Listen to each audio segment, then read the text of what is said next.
Bakas sa bawat mukha ng mga bata ang naidulot na saya ng isang outreach program na hatid ng mga tauhan ng Revitalized Police sa Barangay Jose Abad Santos, Cluster 1. Katuwang ang mga guro, iba't ibang sektor at organisasyon sa Pedro Tagle Elementary School sa Davao Occidental. Ang magandang balitang hatid ni Patrolwoman June Marie Joy Rupin.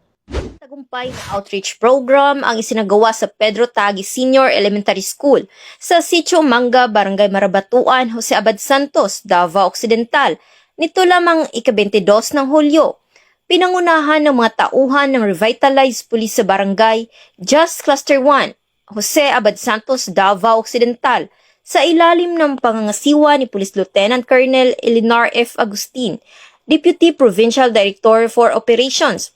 Ang aktibidad ay naisakatuparan sa pakikipagtulungan at partisipasyon ng mga guro, iba't ibang sektor at organisasyon. Tinatayang mahigit 200 na estudyante ang nakinabang sa libreng feeding program, libreng gupit at pamamahagi ng donasyon ng mga laruan at mga libreng tsinelas.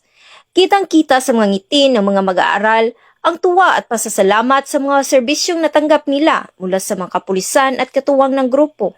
Sa pamamagitan ng ganitong mga inisyatibo, patuloy na naipamalas ang malasakit at serbisyo ng kapulisan at mga katuwang sa komunidad. Isang hakbang tungo sa mas matatag, mas masaya at mas mapagmalasakit na kinabukasan para sa mga kabataan.